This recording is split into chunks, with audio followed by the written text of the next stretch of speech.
Este é um estudo de caso baseado nas descrições de casos reais realizada pelo psicólogo norte-americano Robert Geiser e apresentadas no livro dele de 1976, Modificação do Comportamento e Sociedade Controlada.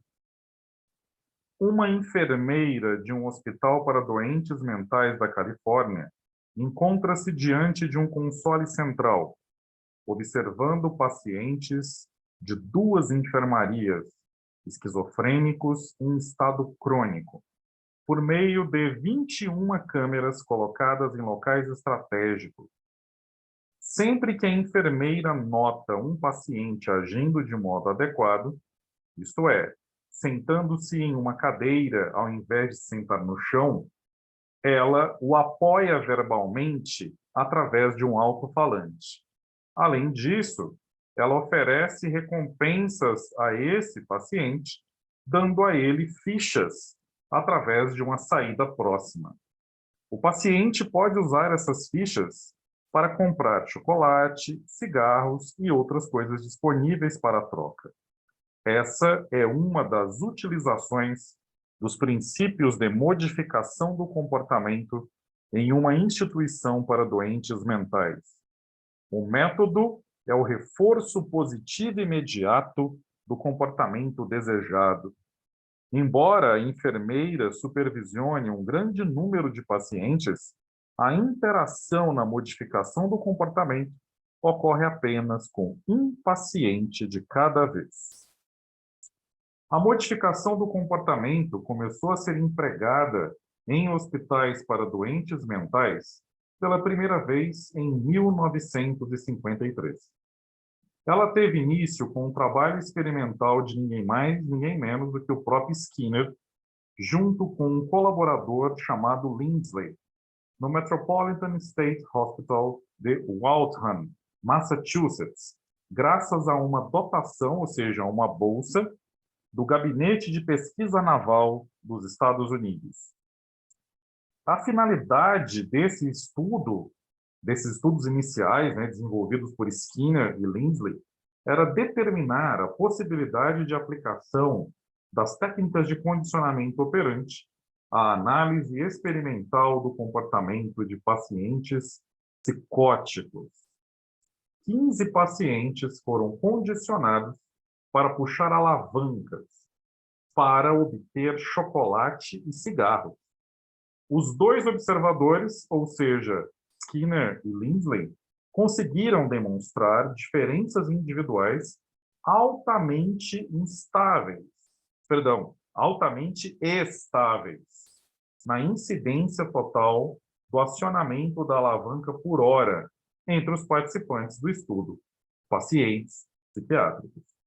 O comportamento desses pacientes era suficientemente estável e previsível para ser usado como base de avaliação farmacológica e fisiológica dos comportamentos variáveis.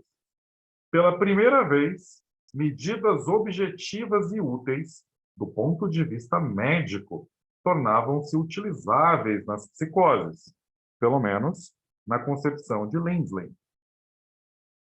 O aspecto mais interessante desses estudos, contudo, sugeria que o comportamento psicótico seria controlado por propriedades de reforço do ambiente físico imediato dos pacientes.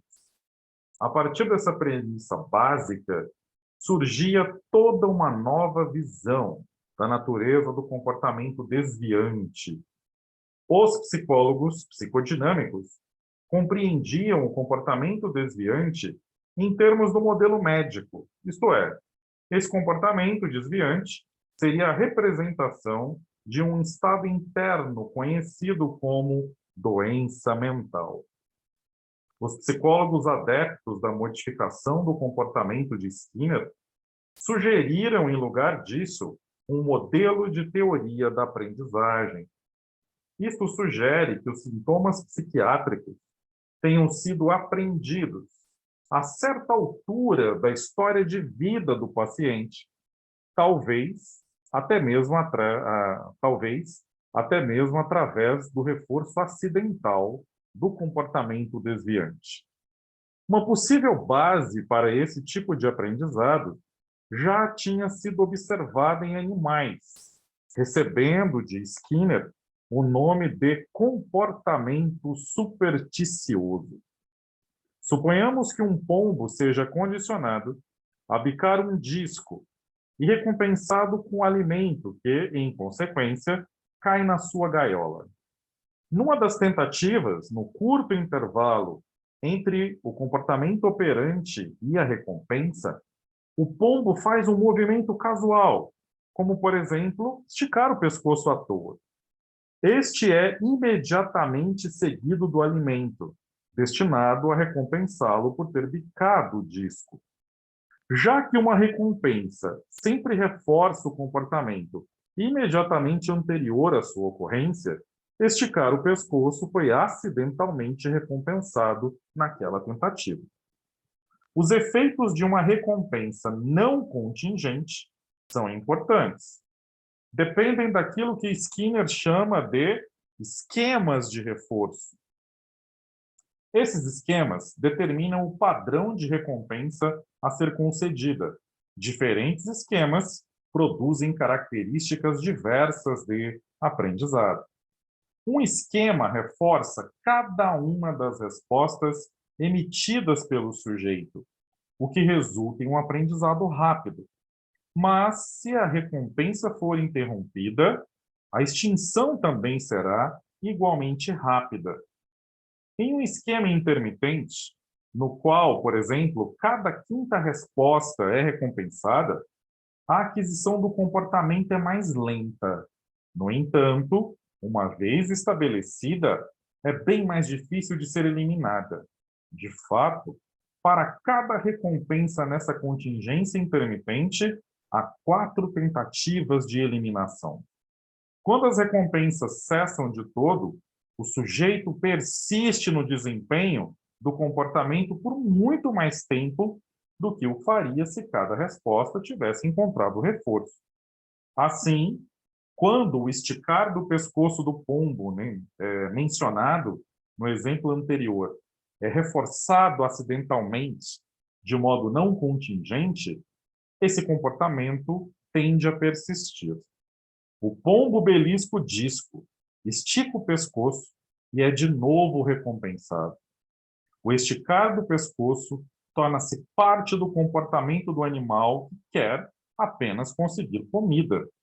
Embora não tenha utilidade alguma para a obtenção do alimento, o comportamento de esticar o pescoço persiste e obtém recompensa esporádica. Portanto, esticar o pescoço torna-se um ritual, um tique de comportamento supersticioso. Os modificadores de comportamento ficaram surpreendidos com certas similaridades entre o comportamento supersticioso do animal e os rituais compulsivos de certos pacientes mentais, como aqueles que lavam as mãos de tempos em tempos, por exemplo.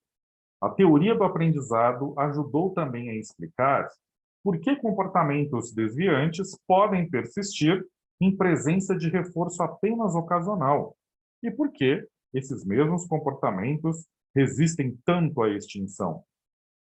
Assim, parecia provável que certos comportamentos psicóticos fossem produto de reforço acidental em escala intermitente.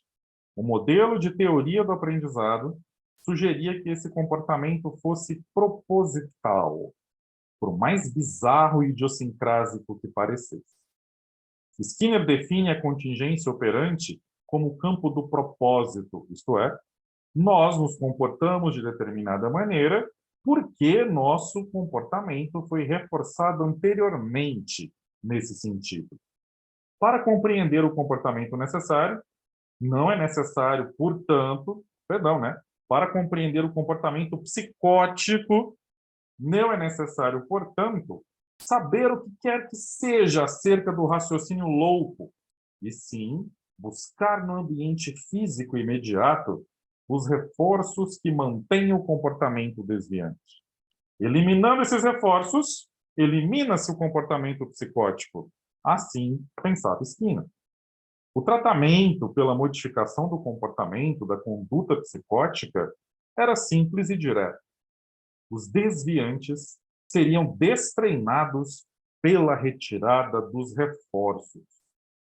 Quando teve início a pesquisa para se descobrir o que era o comportamento psicótico reforçado em um ambiente de instituição para doenças mentais, o resultado foi uma surpresa.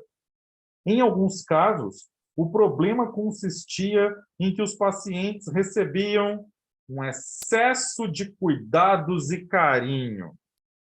Os modificadores do comportamento não eram certamente contrários a isso, mas sugeriram que estava sendo ministrado cuidado e carinho no momento inadequado, reforçando assim comportamentos indesejáveis ou regressivos.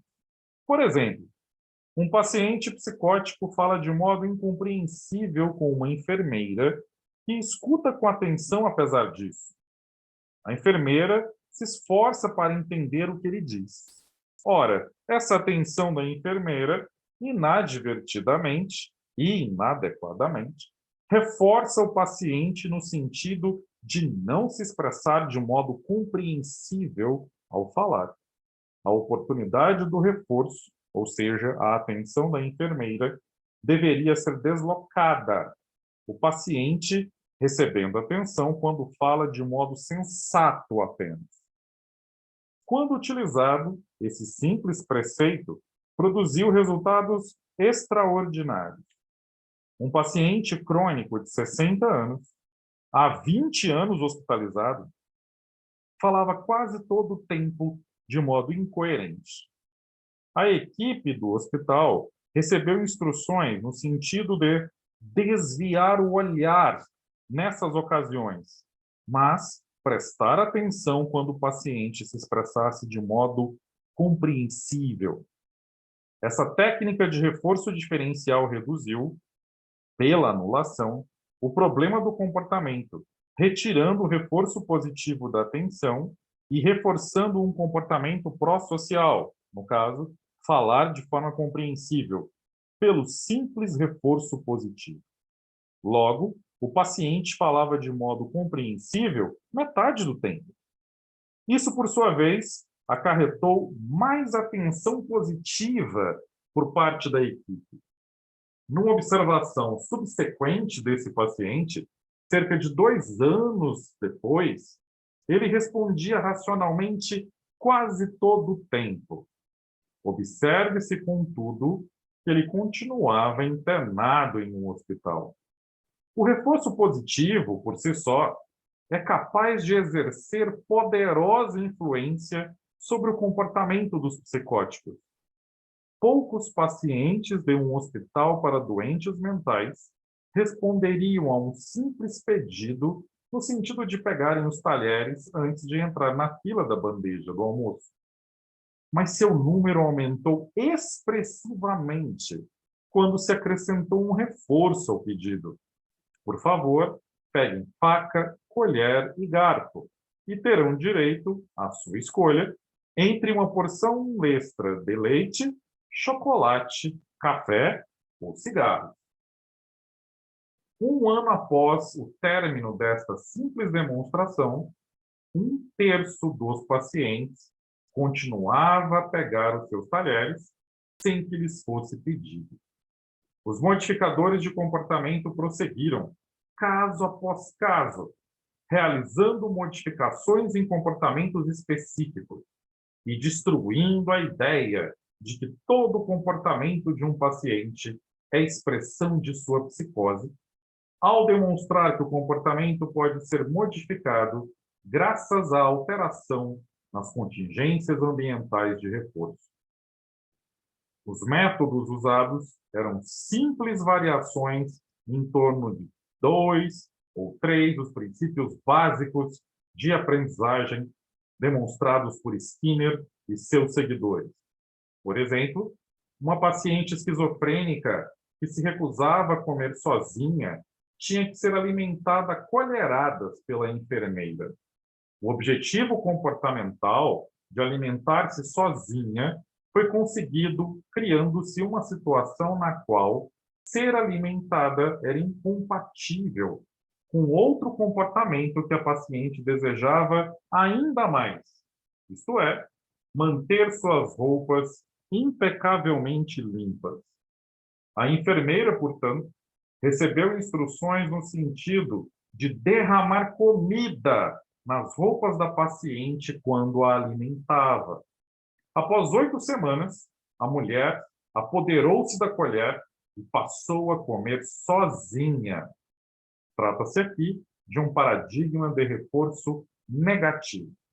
Uma contingência levemente aversiva foi criada, no caso, as roupas sujas. Para fugir a isso, era necessário que a paciente se alimentasse sozinha. Evitar sujar as roupas reforçou negativamente o comportamento de se alimentar sozinha. E, a partir daí, a paciente passou a comer realmente sozinha. Um esquema similar foi utilizado no tratamento de 2 casos de anorexia nervosa. Essa condição clínica é encontrada com frequência entre garotas adolescentes e é marcada por perda de apetite, recusa em alimentar-se e, em certos casos, vômitos após a comida. Ocorre, em geral, uma nítida perda de peso, que pode prolongar-se a ponto de ameaçar a vida da pessoa. A anorexia é uma condição difícil de tratar e a lenta abordagem da psicoterapia precisa ser suplementada, em vários casos, pela alimentação forçada, a fim de que o paciente se mantenha vivo. Um modificador do comportamento, Bianco, em 1972, elaborou um método rápido de levar os pacientes a se alimentarem. O reforço era contingente ao aumento de peso. As recompensas eram benefícios sociais importantes para as adolescentes, tais como privilégios na enfermaria, usar o telefone, visitar a família. Perder ou manter o peso cancelava todos os privilégios. Em palavras simples, havia ameaça de castigo por não comer e recompensa por alimentar. Houve um caso em que uma paciente ganhou 7 quilos em 11 dias e recebeu alta por isso. Em outro caso, a adolescente aumentou 3,5 kg em 9 dias. Ambas foram entrevistadas 2 anos depois. Mantinham peso adequado para a idade e estavam bem de saúde, tendo feito de 2 a 8 meses de psicoterapia de apoio após a alta. Num estudo de anorexia tratada com êxito, utilizou-se o alimento como recompensa de alimentar-se. A criança recebia permissão de escolher e comer o que quer que lhe agradasse em especial. Esse foi o estudo de Alford, Blanchard e Buckley, publicado também em 1972. Outro princípio utilizado foi o da extinção, que corta basicamente o reforço positivo recebido pelo comportamento desviante, retirando o reforço. Por si, a extinção pode reduzir rapidamente a frequência do problema comportamental. Por exemplo, a extinção foi usada para o tratamento de uma paciente de 17 anos com histórico de 10 anos de vômitos após cada refeição. Ignorava-se simplesmente a moça sempre que ela vomitava ou dizia sentir-se enjoada. O sintoma desapareceu rapidamente e 7 meses após receber a alta, ela só vomitara uma única vez. Isso também foi descrito no artigo de Alford, Blanchard e Buckley, que eu já disse, que foi publicado em 1972. E exemplos como esse levaram diversos terapeutas convencionais a questionar a eficácia da simpatia ao lidar com o comportamento autodestrutivo de uma criança. Comentando-se, gosto de você e não quero que se machuque, quando a criança está se ferindo, reforça-se o comportamento, que na realidade aumenta tanto em frequência quanto em magnitude. Pelo contrário, se o terapeuta se mostra carinhoso e atento com a criança em todos os momentos, exceto quando ela se entrega a uma crise de comportamento autodestrutivo, a frequência desse comportamento negativo é reduzida. Os que cuidam de crianças saem-se melhor, ignorando qualquer comportamento indesejável que não ameace a integridade da própria criança ou dos outros, e recompensando diferencialmente o comportamento desejável. A pesquisa experimental sobre a extinção revela que, quando o reforço é interrompido, a curva de extinção tipicamente demonstra maior incidência do comportamento indesejável antes que ele comece a diminuir. Também ocorre, muitas vezes, uma recuperação espontânea, um breve, súbito aumento de incidência do comportamento indesejável próximo ao final do processo de extinção. Como quem dissesse, não posso crer que isso tenha deixado de dar resultado, vou fazer uma última tentativa. E é claro que este elemento de percepção consciente, o behaviorista acredita que não existe, que não tem sentido, né, nesse momento. Outra técnica relacionada com a extinção é a chamada saciação do estímulo. A saciação do estímulo foi usada no caso de uma paciente internada em um hospital psiquiátrico que tinha a mania de armazenar toalhas. Roubando essas toalhas, a paciente as dobrava e as escondia no quarto. O modificador do comportamento que se dispôs a corrigir esse comportamento aberrante instruiu a equipe do hospital no sentido de entregar à paciente um suprimento quase inesgotável de toalhas. Em breve, a paciente se encontrava virtualmente soterrada sobre as toalhas, e ela precisava dobrar e esconder. Em breve, toda a graça de roubar as toalhas havia desaparecido e a paciente devolveu todas elas ao hospital, jurando nunca mais repetir esse gesto.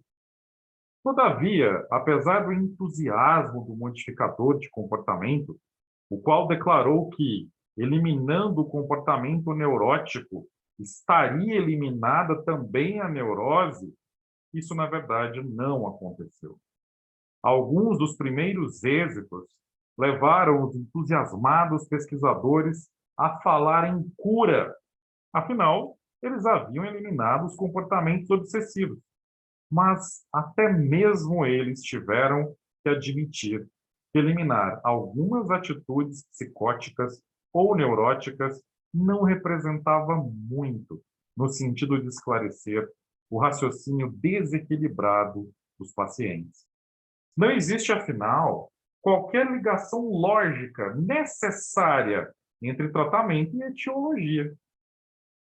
O fato de os modificadores de comportamento poderem alterar o comportamento dos outros através de métodos conhecidos como desaprendizado ou contracondicionamento não significa que o comportamento tenha sido aprendido em primeiro lugar, ou sequer que se saiba de que modo esse comportamento foi adquirido. Por exemplo, quem tem febre e toma aspirina vai verificar que provavelmente a febre vai baixar logo depois. Mas isso não significa que a febre tenha sido causada pela carência de aspirina no corpo da pessoa febril. Portanto, pessoal, saber como alterar um fenômeno não significa saber como ele surgiu. É exato que o uso das técnicas de modificação do comportamento tem resultado em modificações espantosas. Essas técnicas de fato funcionam. Não é essa a questão que está sendo colocada nesse momento. Os sintomas desapareceram. Pacientes catatônicos, por exemplo, passaram a se movimentar. Pacientes que antes estavam em estado de mutismo começaram a falar, mas todos eles continuaram no hospital e todos eles continuavam doentes mentais. A cura não é uma simples questão de desaprender alguns comportamentos desviantes. Os pacientes teriam que aprender um comportamento mais apropriado, cuidados pessoais, talentos sociais, se quisessem sobreviver fora do hospital. Mas os primeiros modificadores de comportamento definiam a cura de um modo muito estreito. Seu objetivo comportamental não era fazer com que o paciente tivesse alta.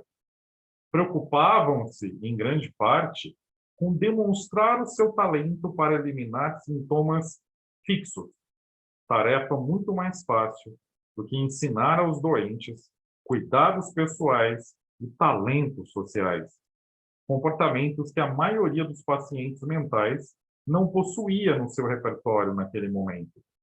Dessa maneira, as técnicas de reforço não seriam suficientes para aumentar a frequência de comportamentos sociais que possibilitassem a alta do paciente. Não se pode reforçar um comportamento que não tenha sido antes iniciado. Pelo menos assim pensavam os modificadores de comportamento. Para vocês que assistiram à minha aula sobre a teoria da aprendizagem social, proposta, dentre outros autores, por Albert Bandura, vocês viram que existe sim outras formas de aprendizado e que, no caso específico dos seres humanos, é a aprendizagem por observação o tipo mais relevante de aprendizagem, pois é através dessa forma, imitando os comportamentos de outras pessoas, observando as consequências dos comportamentos de outras pessoas, que a maioria de nós aprende habilidades sociais, adquire comportamentos sociais que nos permitem a interação com outras pessoas, não é? Contudo, os modificadores do comportamento possuem uma técnica para criar novos comportamentos. É uma variação da técnica de reforço chamada modelagem comportamental. Embora a técnica não seja aplicada ao problema de amoldar os inúmeros e complexos comportamentos necessários ao paciente para sua sobrevivência fora de um hospital psiquiátrico, ela foi aplicada na elaboração de um único e específico talento nos seres humanos. Usando a modelagem comportamental, por exemplo, crianças autistas aprenderam a sorrir. A criança autista é fortemente retraída, apresentando características psicóticas. Muitas vezes não fala e, com frequência, exibe movimentos estereotipados e repetitivos. O primeiro passo era reforçar qualquer resposta existente no repertório da criança e que tivesse a mais ligeira similaridade com o sorriso. Embora não sorrindo, ela poderia fazer pequenos movimentos com os músculos ao redor da boca. Toda vez que movimentava esses músculos, seu comportamento era reforçado. Já que o comportamento é variável e o reforço apoia uma classe de comportamentos, alguns movimentos subsequentes foram mais próximos ainda dos usados num sorriso. O modificador comportamental recompensou gradualmente cada aproximação mais estreita a um sorriso. Enquanto amoldava, o modificador reforçava cada resposta, pois isso conduzia a um rápido aprendizado. Quando a resposta desejada, o sorriso, ocorreu, passou a ser recompensada de modo intermitente, pois assim é mais difícil de extinguir-se. No entanto, meus caros, o que os modificadores do comportamento não conseguiram fazer foi que a criança aprendesse o contexto apropriado para o sorriso. O que eles conseguiram foi fazer com que a criança tivesse um comportamento de sorrir, mas não que a criança entendesse o que significava esse sorrir. Essa modificação do comportamento não conseguia. Mais para frente, eu vou produzir um vídeo descrevendo relatos de crianças autistas, já adultas, que descreveram as experiências delas com métodos derivados da modificação do comportamento.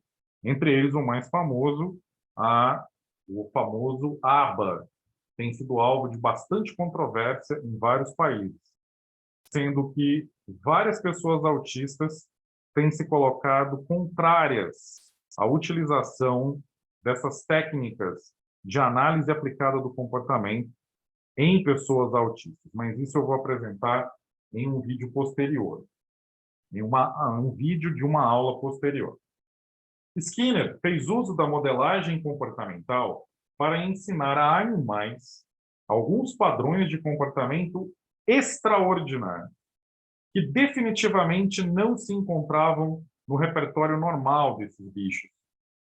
Ele, por exemplo, ensinou pombos a jogar boliche e ping-pong e a descrever o número e a escrever o número 8. Trata-se fundamentalmente do método usado pelos treinadores de animais que se exibem em espetáculos. Com os seres humanos de comportamento mais complexo, a modelagem é um longo, tedioso e cansativo processo, exigindo uma dose extraordinária de paciência. No final da década de 1960, a modelagem comportamental era usada para ensinar um paciente esquizofrênico a falar após 30 anos de silêncio. Isso foi descrito no artigo de Carsola, publicado em 1969. Assumindo o controle da alimentação do doente, os modificadores reforçaram, a princípio, qualquer som que ele emitisse. Em seguida, somente um som que se aproximasse de uma palavra específica.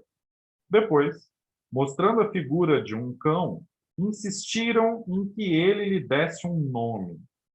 Em breve, o paciente apontava objetos com um certo desembaraço e foi então treinado para responder a perguntas. Após 138 dias de treinamento, ou seja, quase 5 meses, o paciente falou, respondendo corretamente a 3/4 do que se perguntava a ele, vocalizando no resto do tempo, mas cometendo pequenos erros. Um ano após, um follow-up encontrou o paciente ainda falando. Essa demonstração de modificação do comportamento escolheu como participante o paciente mental mais seriamente regressivo que se encontrou em toda a Grã-Bretanha naquela época. Os resultados foram uma dramática exibição de técnica típica da introdução da modificação do comportamento na maioria dos ambientes. Como técnica de tratamento nova e ainda não experimentada, enfrentou a resistência e a hostilidade dos métodos mais respeitáveis estabelecidos, em especial aqueles oriundos da psicologia psicodinâmica. Os únicos participantes com quem os modificadores de comportamento podiam trabalhar eram os casos considerados irrecuperáveis pelo sistema, ou seja, esquizofrênicos crônicos regressivos, das enfermarias dos fundos dos hospitais, crianças autistas e sujeitos gravemente retardados das escolas estaduais. Os modificadores do comportamento aceitaram o desafio e realizaram algumas modificações de comportamentos espetaculares com pacientes individuais. Seu sucesso não passou desapercebido. Skinner havia dito que, para modificar a sociedade, era preciso agir progressivamente. Mas aquela abordagem extrema, caso a caso, parecia um modo ridículo de estabelecer um impacto substancial sobre a sociedade e suas instituições. Contudo, era necessária para conquistar respeitabilidade. Uma vez conseguido isso, os modificadores de comportamento dos hospitais para doentes mentais começaram a alterar o comportamento de grandes grupos de pacientes. Em certos casos, seu âmbito estendeu-se a toda uma instituição, transformando-a numa imensa caixa de Skinner, uma imensa caixa de condicionamento operante. A técnica usada para modificar comportamentos fixos em grandes grupos de pacientes mentais teve por pioneiros Alon e Asrin, em princípios da década de 1980, no Anna State Hospital de Illinois, e chamã-se. E essa técnica se chamava economia de fichas. Em menos de 2 décadas a partir de seu início, essa técnica encontrou ampla aplicação nos hospitais para doentes mentais, nas escolas e até mesmo nas prisões. A economia de fichas é a única técnica de modificação de comportamento que trata com um grande número de participantes de uma única vez. As recompensas são fichas que podem ser discos plásticos, anéis metálicos, vales, blocos de madeira, cartões de crédito perfuráveis, etc. As fichas não têm valor em si mesmas. São reforços generalizados ou secundários, que podem ser convertidos em reforços primários, tais como alimentos, cigarros ou privilégios, segundo o esquema estabelecido. Economias de fichas são programas de contingência contratual. Os comportamentos a serem reforçados são explicados aos participantes e é firmado com eles um contrato sobre aquelas contingências de reforço em particular. Por exemplo, se o paciente arruma a cama pela manhã, ele ganha 3 fichas. Lavar as mãos antes de uma refeição vale 1 ficha, e assim por diante. Um pequeno adendo, antes de eu prosseguir na descrição dos casos, né, que o Robert Geiser apresenta, é interessante vocês observarem a similaridade desse modelo, né, dessa técnica de economia de fichas, com, por exemplo, aquilo que se observa atualmente na China, não é? O sistema de crédito social, no qual cada cidadão recebe uma determinada pontuação e que, dependendo de uma lista de comportamentos, portanto, é contratual, entre aspas, né? Se a pessoa se comporta de uma certa maneira, fazendo alguma ação que o governo chinês considera apropriado, ele ganha pontos extras. Se por acaso ele se comporta de uma maneira que não é considerada adequada pelo governo, ele perde pontuação. Algo semelhante vocês também encontram descrito num dos episódios mais assustadores e distópicos da série britânica e norte-americana, né, meio britânica, meio norte-americana, de ficção científica, denominada Black Mirror. O episódio se chama Nosedive, e ele, se eu não me engano, é da 3ª temporada da Black Mirror, né? E quem está estrelando esse episódio é uma atriz que eu considero extremamente carismática e bela, Bryce Howard Dallas. E quem puder assistir a esse episódio vai ver essa economia de fichas na sua versão moderna e mais interessante. É extremamente atual, gente. É extremamente atual. Quem já é familiarizado com as redes sociais e os seus likes e dislikes sabe o que eu estou falando. Então, fica aí a dica para quem quiser ver uma representação distópica, né, de um futuro, entre aspas, futuro, né, porque já está bem presente, uma representação de um futuro distópico baseado na economia de fichas atualizada pela tecnologia, né? Bom, mas eu vou retomar a descrição dos casos apresentados pelo Robert Geiser, né? Então, ele prossegue. O valor dos reforços é transmitido ao participante em termos do seu custo em fichas. Um tablete de chocolate, por exemplo, custaria 2 fichas. Um maço de cigarros, 20 fichas. Uma oportunidade para assistir a um programa de televisão, 10 fichas e por aí vai.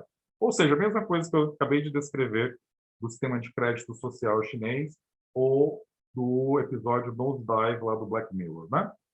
Os comportamentos exatos a serem recompensados, seu valor em fichas, os reforços usados e seu custo em fichas variam amplamente de programa a programa.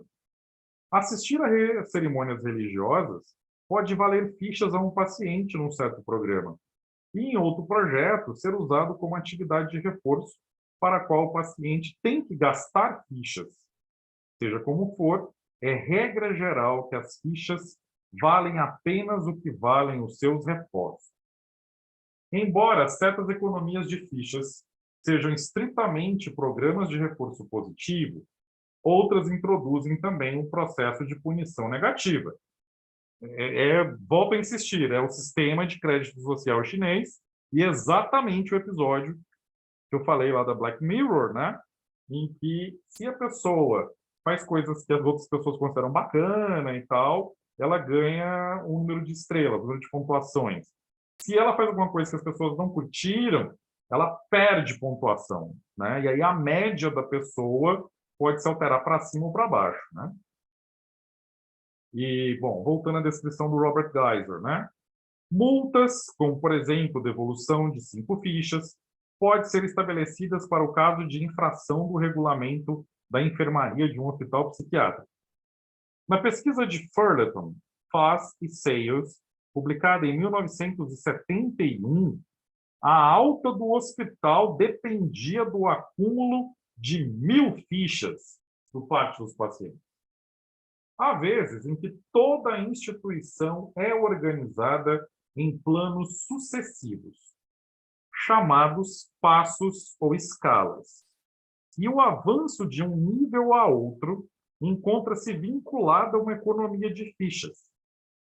Os níveis proporcionam diferentes gradações de conforto e privilégios aos pacientes. O passo número 1 talvez seja morar em um dormitório com um colchão direto no assoalho. O passo seguinte permitiria a conquista de uma cama para o colchão. O seguinte seria dormir em um quarto particular ou semi-particular. Outros confortos e privilégios são também distribuídos pelos diferentes níveis, tais como a qualidade do alimento, privilégios de visitas e passeios, escolha de atividades recreativas, compromissos de trabalho mais fácil e por aí vai. A alta do hospital poderia depender ou não de se alcançar o nível mais alto. Em certos ambientes, até a necessária subsistência custa fichas. Estas pagam tudo, o que é normalmente fornecido e muitas vezes aceito com naturalidade. Refeições, permissões para se deitar, artigos de toalete. Os programas variam. Na pesquisa de Martin, publicada em 1972, os pacientes não recebiam uma refeição, tendo que merecer tudo que ultrapassasse uma limitada seleção de alimentos. Um outro programa proporcionava uma refeição grátis em cada 4. Um hospital da Califórnia mostrou-se inclinado a deixar que um paciente ficasse até 5 dias sem alimento, ou até estar reduzido a 80% de seu peso anterior. Isso foi descrito num artigo de Wexler, publicado em 1974. Em geral, não é difícil aos pacientes conquistar, aos poucos, as fichas necessárias à mera subsistência. Conforme descreveu um programa, a economia de fichas é planejada de modo que os pacientes só possam viver confortavelmente se participarem ativamente do programa. Se não trabalharem numa tarefa, ganharem e gastarem fichas, são incapazes de viver acima do nível de subsistência. Ninguém se contentou por mais de alguns dias com um colchão no assoalho e uma refeição grátis em cada 4. Isso segundo o relato de Furleton, fase Sayles, que eu já tinha citado anteriormente, né? Nas economias de fichas, tais como a descrita anteriormente, a filosofia geral em relação aos pacientes parece ser, abre aspas, é culpa exclusiva do paciente se seus privilégios e confortos são inadequados, fecha aspas. Esta é uma posição extremada, sustentada por alguns behavioristas. Eles acham que recompensas não contingentes deveriam proporcionar um nível adequado, porém baixo de satisfação, com todos os reforços preferidos, dependendo apenas da ocorrência do comportamento desejado. Aqui, meus caros, é importante estabelecer, né? Não estabelecer, mas fazer uma reflexão. Quem define quem são os comportamentos desejados? Esse é um ponto importantíssimo, né? É uma questão ética que muitas vezes é esquecida nesse tipo de programa behaviorista, né? Eles se concentram mais na técnica do que na ética. Então, é muito importante que essa discussão seja feita, não é?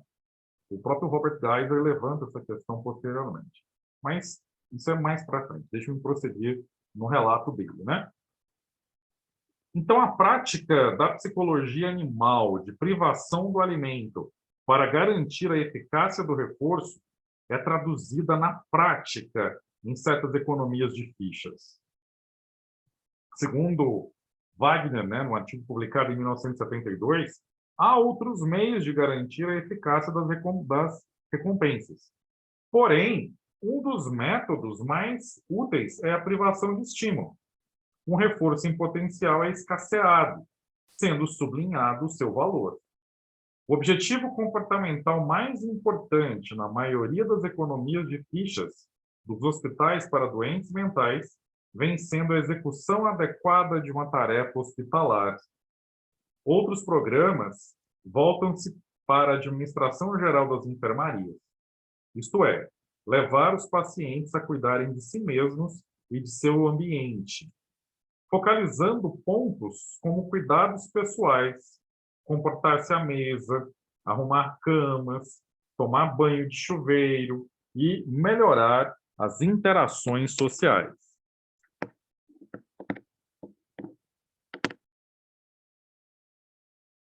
De um modo geral, portanto, as economias de fichas são técnicas de controle da administração, facilitando o cuidado dos pacientes e eliminando comportamentos bizarros, ilógicos, assustadores ou irritantes. E, simultaneamente, aumentando a capacidade dos pacientes de autocuidado, reduzindo a agressividade deles e etc.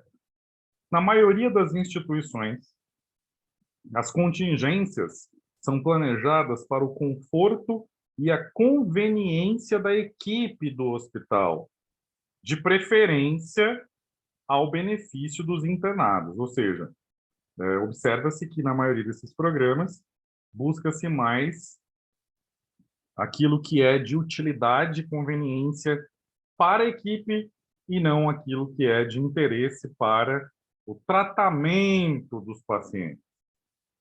Embora a maioria dos programas de economia de fichas tenha sido bem sucedida no que se refere a comportamentos fixos, eles acusam um elevado índice de descontinuidade.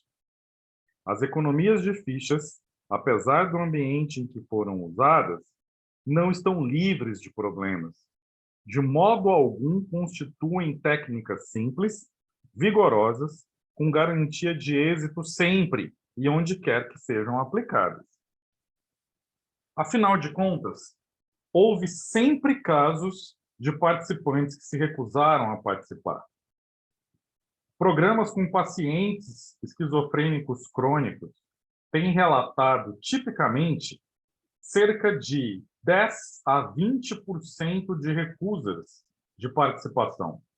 Em grande parte, isso pode ser atribuído ao fracasso dos próprios pacientes em emitir comportamentos que possam ser reforçados. A resistência é quase sempre individual, pois os doentes mentais são, em geral, incapazes de programar protestos organizados. A situação é bem diferente, contudo, em outros ambientes, como escolas e prisões, por exemplo, onde as economias de fichas tem encontrado resistência na forma de greves e não cooperação. Em qualquer programa de contingência contratual, é essencial que os sujeitos não tenham acesso aos reforços fora do programa. Cigarros, por exemplo, não podem ser usados como reforços quando distribuídos gratuitamente na enfermaria. Os pacientes tentam, com frequência, ludibriar a aquisição de fichas. Os presidiários, por exemplo, são particularmente hábeis em descobrir falhas nos programas. É preciso prevenir-se contra o roubo de fichas. Descobriu-se que uma paciente esquizofrênica obtinha fichas de pacientes do sexo oposto graças a concessões sexuais. Se não houver controle no acesso às fichas, o programa se destruirá. Apesar dos relatórios favoráveis referentes a diversos estudos de economia de fichas, onde o sucesso é mensurado pelo número de altas, recaídas ou melhoras clínicas, os resultados entre os pacientes psicóticos adultos têm sido desanimadores. Cerca de 70% dos pacientes crônicos que recebem alta de hospitais psiquiátricos voltam dentro de 18 meses, seja qual for o tipo de tratamento recebido, mesmo a economia de fichas. Uma das fraquezas na economia de fichas é a sua falha em generalizar os reforços. Existem dois tipos importantes de generalização. A generalização do estímulo refere-se à capacidade dos estímulos, diversa da capacidade específica à qual está condicionado o comportamento, para controlar a ocorrência do comportamento desejado.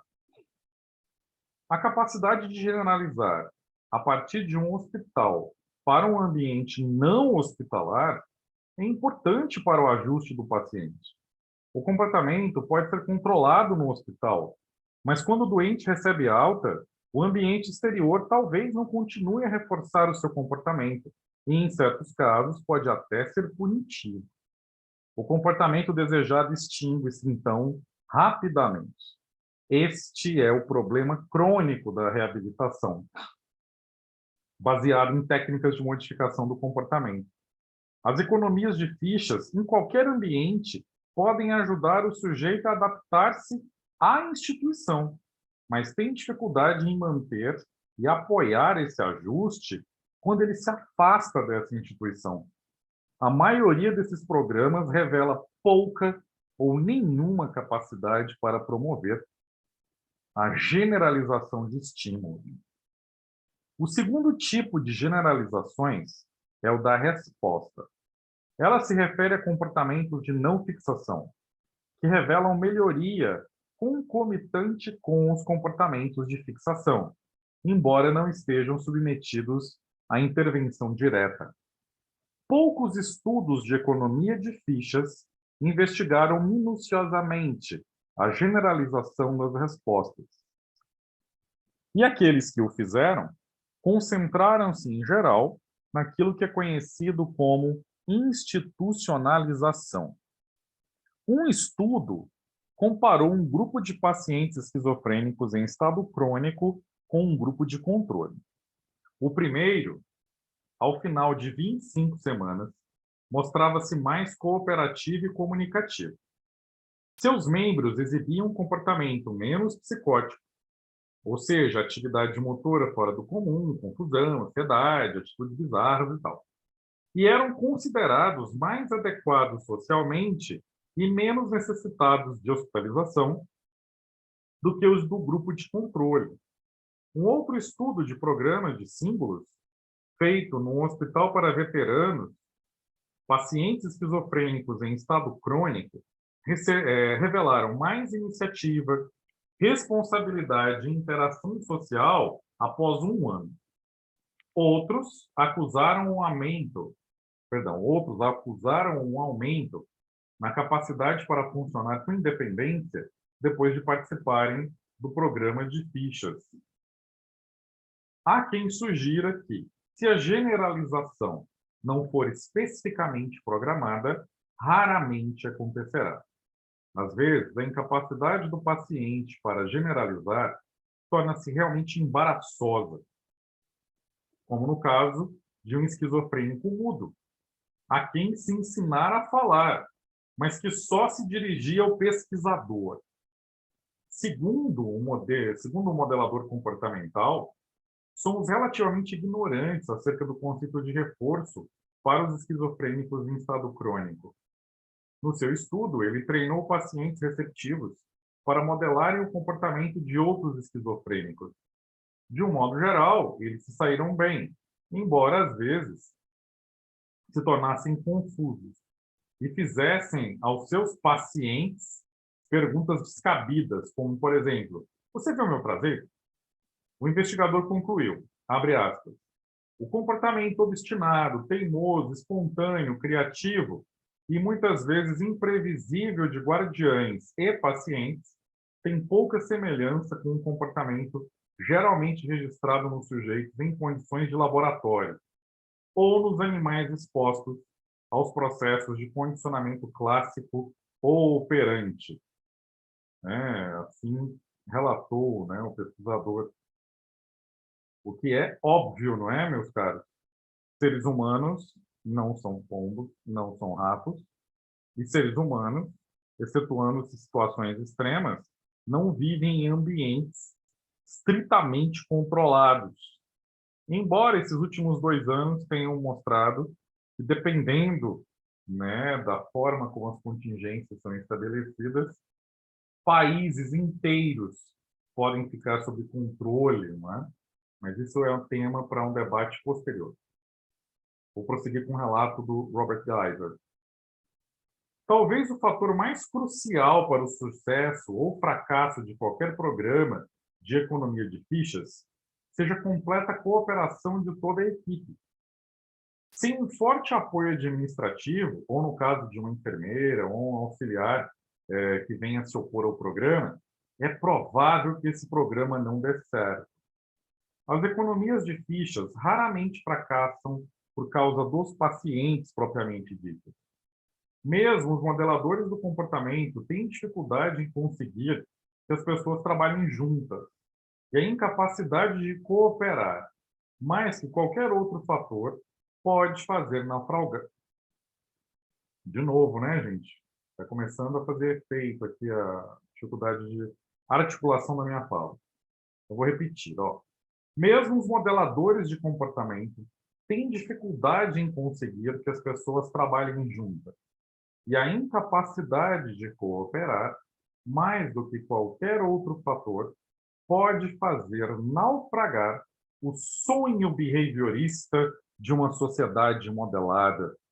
Meus caros, esse sonho behaviorista de uma sociedade modelada tem todos os componentes assustadores de uma ditadura tecnocrática distópica. Às vezes, o que reforça os pacientes pode afetar de maneira adversa a equipe que está implementando o programa. Essa equipe também precisa ser reforçada. E caso isso seja esquecido ou ignorado, o desastre não se faz esperar. É como disse um modificador do comportamento. A equipe é o calcanhar de Aquiles dos programas de condicionamento operante.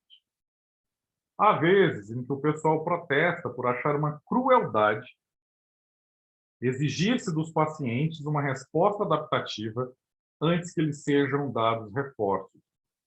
Outros objetam por acharem que há um excesso de controle. Isso é válido, com certeza, para certos programas de modificação do comportamento, conforme demonstra a seguinte citação feita por Fullerton, Faz e Sayles, que eu já citei anteriormente, né? Todas as atividades dos internos, inclusive refeições, períodos de trabalho e recreações, são estritamente programadas e seu início é anunciado por um alarme do relógio eletrônico.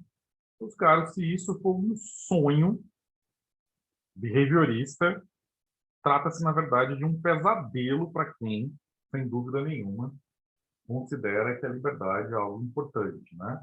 Como os behavioristas não creem, né, nesse tipo de valor, basta que vocês leiam um dos livros do Skinner, né, que o Skinner escreveu acerca da liberdade, né, que é um conceito que para ele é extremamente ilusório, um livro chamado Beyond Freedom and Dignity, né, além da liberdade e da dignidade.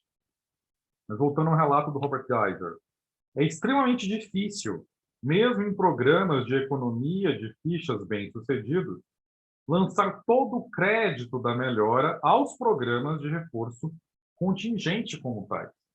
À medida que os programas de economia de fichas vêm amadurecendo, certos modificadores comportamentais compreenderam que a interação humana é a coisa mais importante que ocorre nos ambientes institucionais. Os melhores programas afastaram-se da aplicação mecânica de reforços tangíveis, compreendendo que efeitos ainda mais potentes podem ser provocados por reforços sociais. O elogio social, o sorriso da enfermeira, a oportunidade de uma conversa em particular com um auxiliar, um tapinha nas costas. Cada um desses exemplos talvez seja ainda mais importante para o paciente do que os, entre aspas, reforços por fichas. Na realidade, a pesquisa relativa à economia de fichas sugere que elas não são uma simples questão de reforço. Elas são, com frequência, sistemas econômicos em miniatura, que acompanham em grau notável o funcionamento do sistema econômico da nação.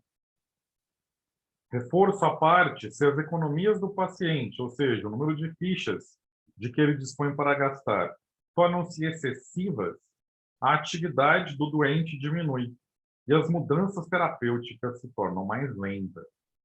Um excesso de multas, por outro lado, pode interromper o desempenho e levar o paciente a abandonar o sistema. Quando o preço simbólico do reforço é baixado, os pacientes crônicos interagem mais com seu ambiente, deixando de armazenar as fichas e gastando mais. Economias de fichas bem desenvolvidas revelam uma classe abastada, fichas no banco, e uma classe pobre, débitos de fichas para outros pacientes. Um economista do sistema chegou a sugerir a necessidade de bônus e até mesmo de uma loteria de tempos em tempos para estimular a economia. De um modo geral, as mudanças produzidas pelas economias de fichas têm tido curta duração. Muitos dos que têm criticado essas economias, né, exageram o grau de controle exercido pelos modeladores do comportamento. O fato de as economias de fichas serem prostéticas, ou seja, mudanças presentes apenas durante o tratamento, e não terapêuticas, ou seja, mudanças mantidas após a condição de tratamento, constitui um apoio muito fraco para essa posição. Enquanto estão em andamento, os modeladores do comportamento são também controlados pelos participantes. Os controladores precisam continuar a reforçar o comportamento desejado para os participantes ou, eventualmente, esse comportamento cessará por extinção. Numerosos estudos têm revelado que ele só modifica quando o reforço simbólico contingente é proporcionado. O desaparecimento das fichas resulta na volta quase a estaca zero. Esta é uma razão pelas quais os modificadores do comportamento gostam de passar aos esquemas intermitentes de reforço e afastam o sujeito dos reforços tangíveis para os intangíveis, como a aprovação social.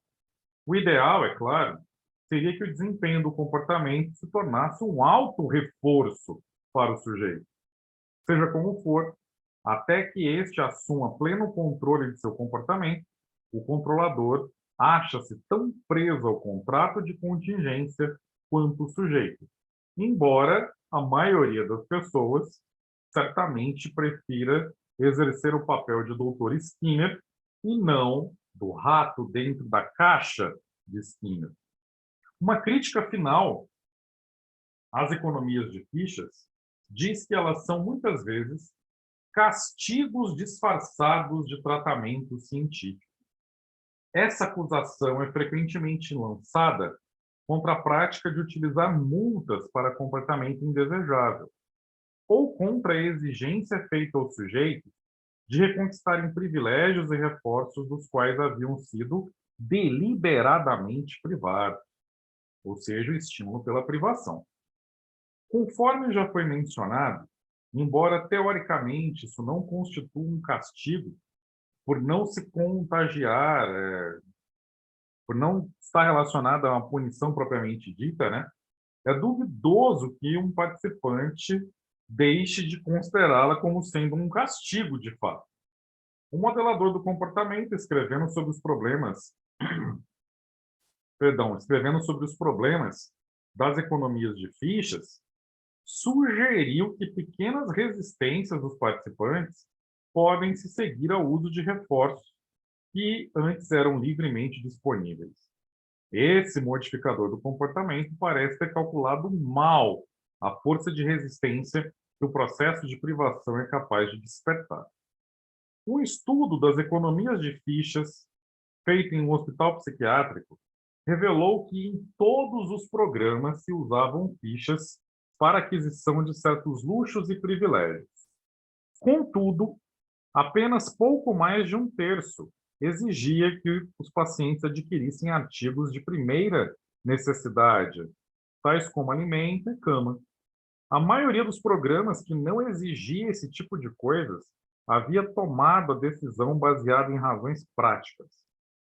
Achavam seus organizadores que não haveria dificuldade em explicar o processo eficazmente aos parentes dos pacientes, às organizações sociais e até mesmo à própria equipe administrativa e até mesmo médica do hospital. Eles esperavam resistência apenas entre as pessoas de fora da instituição. Contudo, num estudo realizado, os programas nos quais o alimento for usado como um reforço revelaram rápida aceitação por parte dos pacientes da exigência de obterem aquilo de que necessitavam. O único fator que impedia a maioria dos hospitais de usar necessidades contingentes como reforço foi a resistência externa, porque todos os que responderam à pesquisa deram a entender, direto ou indiretamente, que pedir aos pacientes para comprar as necessidades básicas seria algo vantajoso. O uso do estímulo de privação desperta certas questões básicas acerca dos direitos civis e humanos dos pacientes mentais. Uma preocupação com os valores humanos e os direitos do participante não é exatamente o ponto forte de inúmeros modificadores do comportamento. Com frequência, em seu entusiasmo para demonstrar aos céticos sua capacidade de controlar o comportamento, os behavioristas deixam de perguntar a si mesmos que direito eles têm de realmente fazê-lo. É mais provável que haja abuso quanto aos direitos dos participantes nas instituições em que as populações sejam atendidas por pessoas que detenham sobre elas controle quase absoluto, como é o caso de prisões, escolas, hospitais para doentes mentais, clínicas, instituições para crianças deficientes e por aí vai. No vídeo que eu vou produzir mais adiante, com depoimentos de pessoas autistas adultas que descrevem críticas por terem passado, não é, pela análise aplicada do comportamento, vocês vão observar justamente essa questão voltando à baila, né? Muitas dessas pessoas que advogam pelo direito àquilo que eles chamam de neurodiversidade, que eu também vou explicar futuramente em vídeo, não é? Eles argumentam, sejam eles pais de autistas, os próprios autistas, depois de adultos, não é? Argumentam que o problema não é que essas técnicas, né, da análise aplicada do comportamento, se elas funcionam ou não. Elas funcionam. O que esses militantes desses grupos argumentam e questionam, na verdade, não argumentam, eles questionam mas isso deveria ter sido feito? Isso é eticamente aceitável? Os custos psicológicos da aplicação dessas técnicas de análise aplicada do comportamento às crianças autistas valem a pena em termos de custo-benefício, não é? Valem a pena, uma vez que existem estudos que mostram uma elevada proporção de pessoas autistas que apresentam transtorno de estresse pós-traumático depois de terem sido expostas às técnicas da análise aplicada do comportamento. Mas esse é um tema que eu vou discutir num vídeo posterior, no caso. Vou voltar para o relato aqui do Robert Geiser, né? Ele prossegue dizendo: poucos artigos escritos por modificadores de comportamento profissionais abordam os problemas morais ou éticos sobre o controle do uso dos processos de modificação do comportamento. O raro artigo que evoca tais questões não é, em geral, aquele em que essas questões precisam ser evocadas. Exceção é um que se ocupa dos programas de modelagem do comportamento nos hospitais estaduais de Minnesota, escrito em 1968, pouco depois que esses programas se alastravam pelas instituições para doentes mentais de todo o país. Então, o Robert Geiser está se referindo aqui ao artigo de Lucro, Vail e Scherber, denominado Regulating Operant Conditioning Programs, publicado em 1968, num periódico chamado Hospital and Community Psychiatry. O pessoal que tiver interesse pode depois pesquisar para saber um pouco mais sobre esse artigo. Os autores mostravam-se preocupados, os autores desse artigo que eu acabei de relatar agora, né? Lucro e colaborador. Os autores mostravam-se preocupados porque os programas de modificação do comportamento desumanizam e conduzem a uma perda total de valores humanos. Estudando todos os programas terapêuticos, então, em curso ou em estudo para os hospitais estaduais de Minnesota, esses autores descobriram que alguns eram questionáveis em termos do tratamento humano dos pacientes e que dificilmente poderiam ser chamados de terapia em qualquer sentido. Vejam que essa alegação foi feita em 1968 e, como eu falei anteriormente, vários autistas adultos, pais e cuidadores de pessoas autistas têm levantado esses mesmos questionamentos em relação à utilização, né, de técnicas baseadas no ABA, né, na análise aplicada do comportamento para crianças autistas, né? Vocês verem que essas questões morais e éticas da modificação do comportamento ainda estão bastante atuais. O resultado desse artigo foram recomendações para que as autoridades se assegurassem de que todos os programas de condicionamento operante dos hospitais daquele estado fossem realmente benéficos para os pacientes. As recomendações foram aprovadas pelo Comitê de Política Médica e tornaram-se a política padrão para todos os hospitais psiquiátricos do estado de Minnesota, né? A primeira recomendação foi no sentido de que o reforço aversivo nunca fosse usado. Aqui, o Robert Geiser está usando uma expressão que não é tecnicamente correta, né? Na verdade, aqui não é reforço aversivo, é consequência aversiva, tá? Nunca fosse usado num programa geral para grupos de pacientes. Seria permitido nos casos individuais em que houvesse preocupação no sentido de maus tratos auto-infligidos ou infligidos aos outros, mas somente em condições bastante restritas. Em segundo lugar, a privação jamais seria usada sob quaisquer condições. Nenhum paciente seria privado de bens e serviços ou de direitos comuns, inclusive liberdade de movimentos, que possuísse antes do início do programa. Volta à baila, né, aquilo que eu estava comentando com vocês sobre a crítica das pessoas autistas, pais e cuidadores de pessoas autistas, em relação justamente ao uso desse tipo de privação, né, em programas, né, baseados em análise aplicada do comportamento, em ABA, né, para crianças autistas. As recompensas não deveriam consistir na restituição de objetos ou privilégios que haviam sido arrebatados ao paciente ou que ele deveria possuir de saída. Esta proibição relativa à recompensa pela falta incluiu o uso de fichas de ganho ou recuperação de tais objetos ou privilégios. Terceiro, o reforço positivo seria a única técnica de condicionamento permitida, à exceção dos métodos aversivos acima mencionados. Tais recomendações para se evitar o condicionamento aversivo e a privação com ênfase no reforço positivo seriam, com certeza, apoiadas pelo próprio Skinner, o qual, em todos os seus escritos, sempre recomendou o uso do reforço positivo em programas de modificação do comportamento.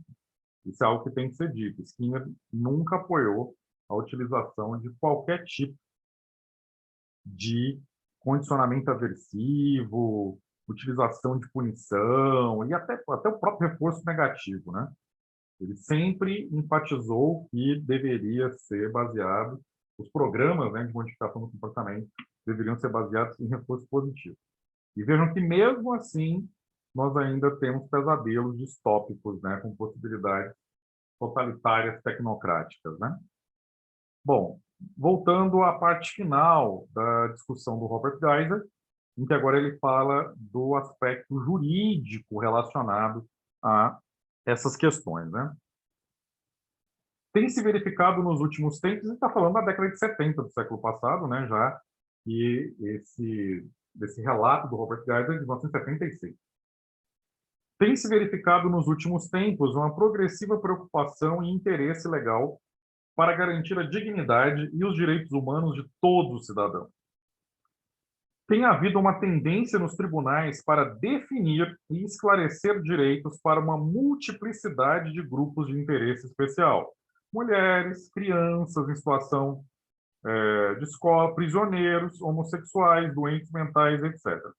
O processo movido pelo Estado de Minnesota foi administrativo e focalizava diretamente possíveis violações dos direitos civis dos pacientes mentais através das técnicas de modificação do comportamento.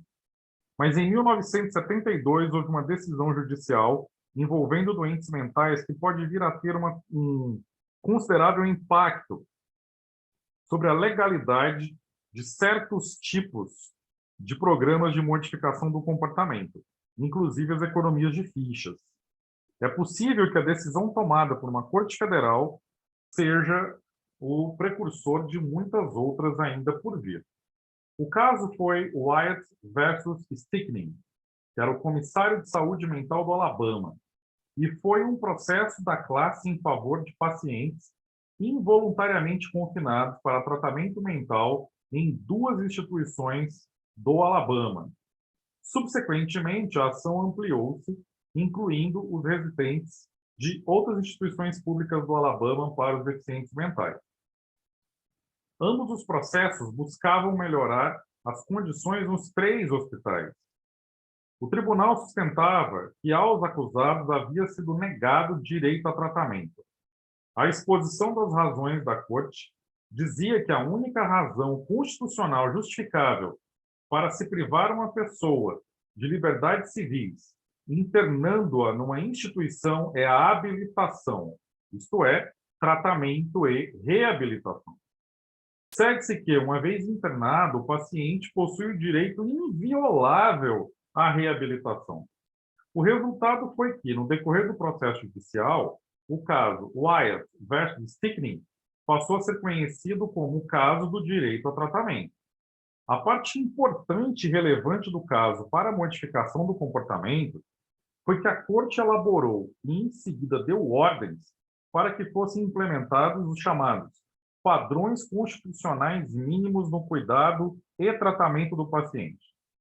O tribunal foi auxiliado no estabelecimento desses padrões pelos a miticúria do caso, que incluíam a União das Liberdades Civis Americanas, a Associação Americana de Ortopsiquiatria, a Associação Psicológica Americana e a Associação Americana de Deficientes Mentais. Em longos apêndices a ambos os casos, a Corte estabeleceu minuciosamente os direitos dos pacientes, padrões de ambiente físico e psicológico, a existência de planos de tratamento individuais para cada doente, padrões nutricionais, índices de pessoal adequados, tarefas distribuídas com flexibilidade, dentre outras coisas. De maior relevância para a economia de fichas são os direitos absolutos dos pacientes internados, segundo a determinação da Corte.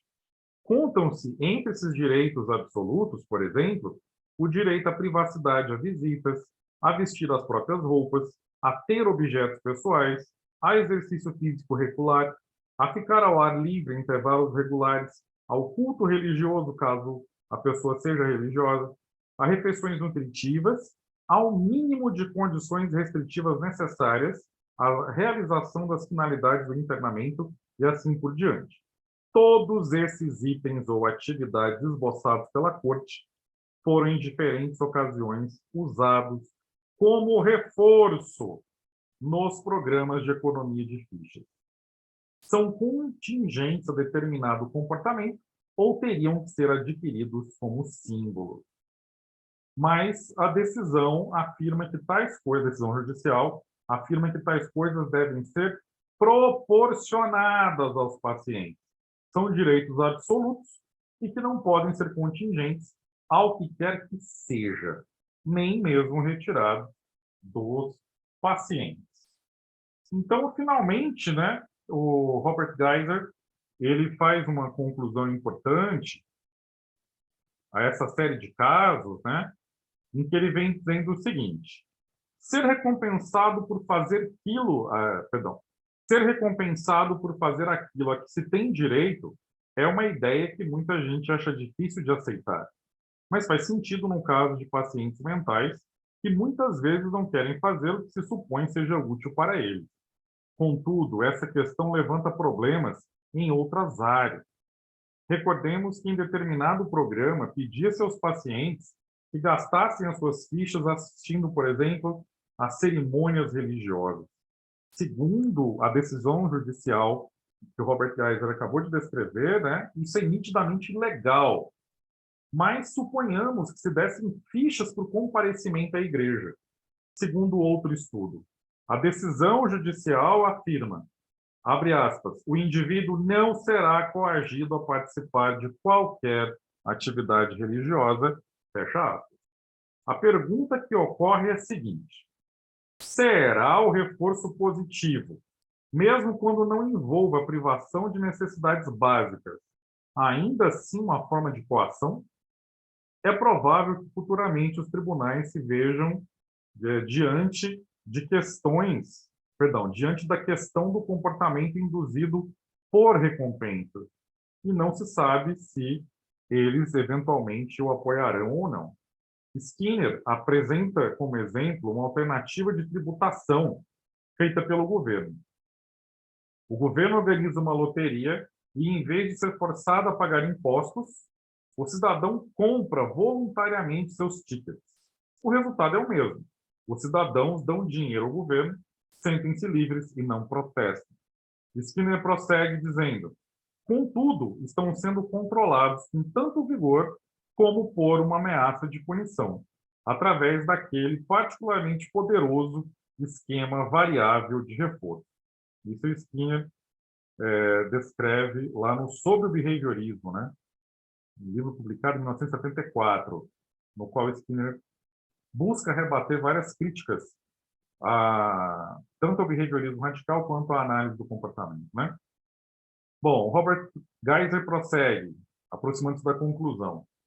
A análise experimental do comportamento esclareceu o processo de reforço positivo que nos induz a fazer o que temos vontade, diz Skinner. É particularmente perigoso ignorar tal evidência, porque o controle exercido através do reforço positivo não possui uma fonte inerente de contra-controle. O controle aversivo gera resistência como contra-controle, mas o reforço positivo nos recompensa por fazermos o que queremos de qualquer modo fazer. Assim, sentimos-nos livres e não resistimos ao controle sutil. Então, fica aí uma reflexão, né, se isso não está sendo utilizado em larga escala, né, em alguns contextos. À medida que os pseudocontroladores passam a métodos menos aversivos, o perigo vem a ser elaborar em um sistema de escravidão tão perfeito que não conduz à revolta. Skinner fez essa observação em Beyond Freedom and Dignity, né? No Brasil, esse livro foi traduzido como, se eu não me engano, O Mito da Liberdade, né? As técnicas de controle que não geram fuga ou revolta, já que seu efeito imediato é o reforço positivo, são perigosas porque seu efeito a longo prazo pode ter consequências aversivas. E aí conclui Robert Geiser: este é precisamente o abuso em potencial da tecnologia de modificação do comportamento. Se nós não tivermos cuidado, podemos vir a nos transformarmos em felizes escravos.